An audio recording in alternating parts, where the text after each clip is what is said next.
Kau faham tak kalau aku cakap aku tak nak, kau boleh buat apa? Ha? Kau boleh buat apa? Ha? Kau nak buat apa? Cik, minta maaf cik.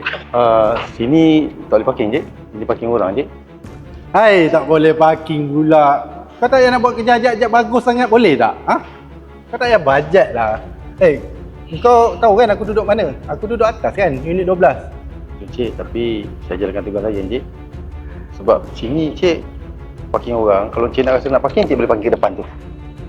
Kau nak kau siapa nak suruh-suruh aku ke depan? Ha, kau siapa? Aku tanya kau siapa?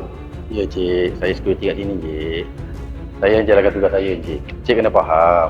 Kat sini ada SOP dia. Saya pun cik, saya jalankan tugas ni cik. Cik kena ikut arahan saya. Ingat ayat tadi, kau cakap kau security. Kau tu Pak Guard je lah. Kau Pak Guard. Aku yang duduk sini.